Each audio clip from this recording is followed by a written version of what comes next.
Well, my name is Promise Nwachukwu, and I'm from Nigeria. I come from the southeastern part of Nigeria, and I'm also the founder of the Green Promise Initiative International. It's an environmental NGO that is working mainly to inspire environmental consciousness. First of all, what made me to start having passion for the environment, the oceans, and every other aspect of it was, one, I grew up with it's like a natural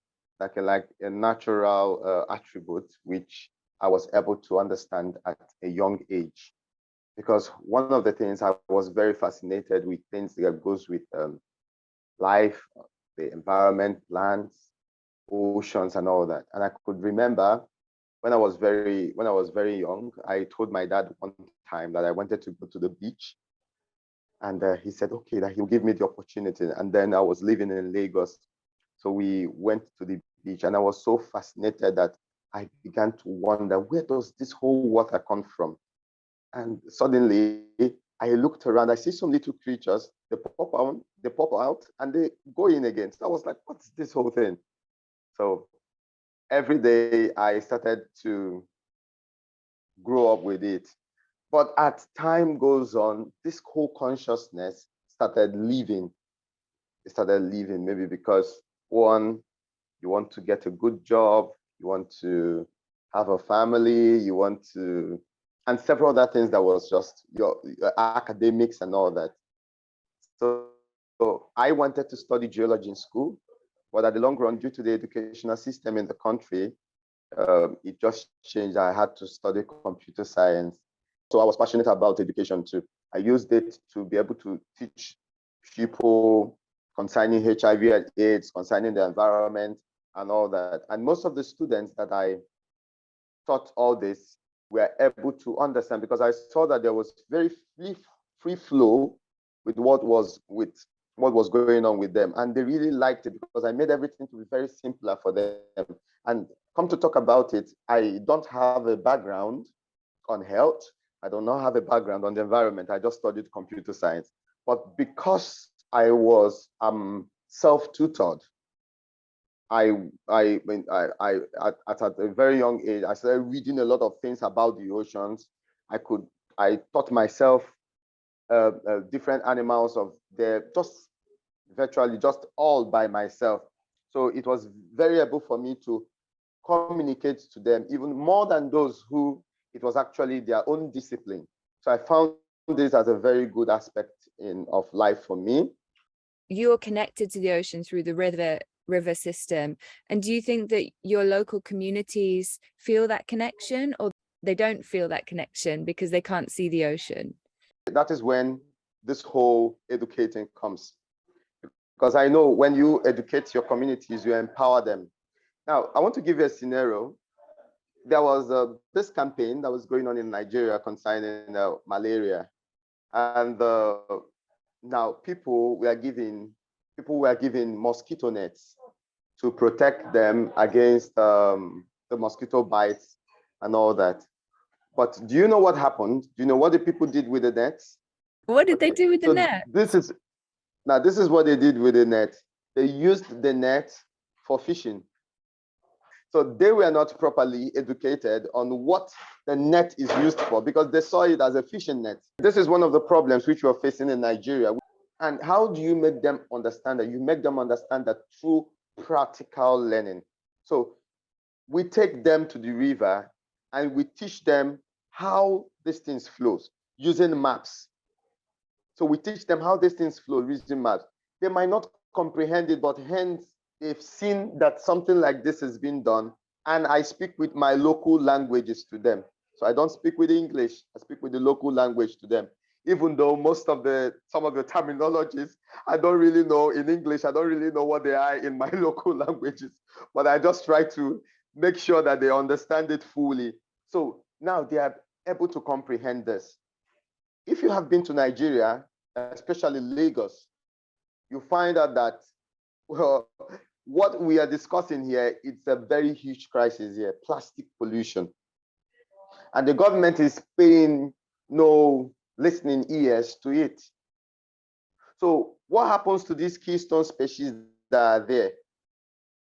They get all washed down to their affecting their own habitats. And I myself have launched different campaigns to reduce ocean plastics in Nigeria. Some of the videos are online, some of the posts are also online. So we created this kind of sieve because my village lives close to a river, and this river is a tributary to the river Niger, and the river Niger flows to the Atlantic Ocean. It's called the Imo River. I live just very close to it. And the thing there is that when the rain falls, it takes these plastics over there. And when it takes the plastic over there, it sweeps it off to the ocean. And that's when it's not controllable anymore again. So now with community engagement, I've been able to teach them how to use sieves to sieve out plastics. And we use these plastics to convert them to eco bricks. And you're doing work to educate people, and that I think that's one of the most important things that we can do, because it's just going to ripple out. Once more people become aware of these issues and also feel empowered through knowledge and understanding, they will be able to do something and hopefully be able to support you. And I just want to come on to the Decade of Ocean Science. So this is this global framework that's really working on with the concept of ocean literacy, so that more people understand our influence in the ocean and the ocean's influence on us. And this is what we've sort of connected about ocean literacy.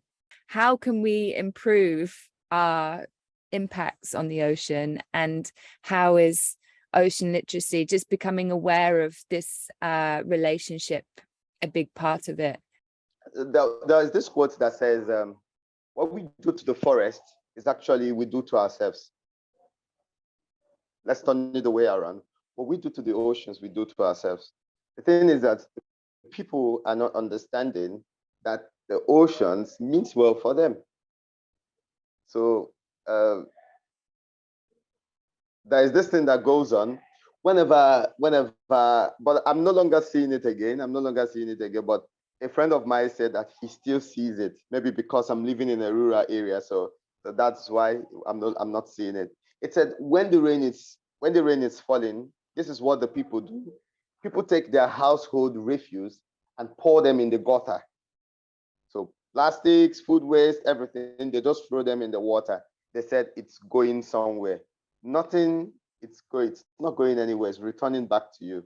You're going to trash the ocean. You're going to trash the river system. You're going to block the drainages and cause flooding in your place. So our interaction with the ocean have to change. We shouldn't see the oceans as just the oceans. We should see it as part of us. We should see it as this life-enhancing substance that we need to protect fully well. That's how it is. We need to see all the creatures that are in this body, they are working for our survival. If the people are able to understand that these things are working for your survival, some people don't even know that they could give the credit to the trees, but they don't know that the planktons in the ocean, we should give credit to them.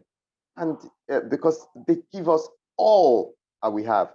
Take a look at our sense of livelihood. Look at tourism. Tourism, how much is generating from there. And of course, today we are promoting sustainable tourism in the world today. So people, when people visit the ocean sites, they don't just go there to trash it. They live as conscious travelers, conscious tourists, to be able to understand this. So if we can change the mentality, I know it cannot just come up overnight. Cannot just come overnight.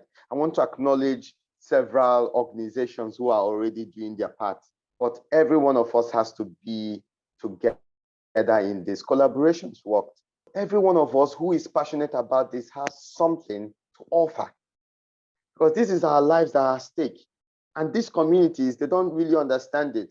So if we can live up to them look at the cultural characteristics, those that have with the oceans, and be able to link it with the ocean literacy, you'll find out that it could grow up and they understand that this is what is giving us life. Hence, let's protect it.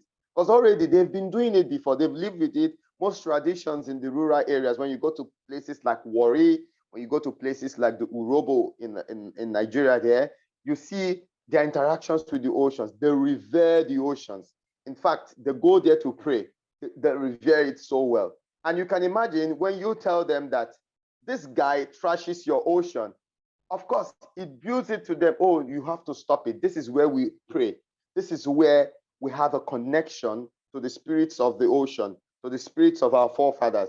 Now, this person can live lightly, knowing fully well that this is not just something to be played about. This is their life. This is our religion. This is our culture.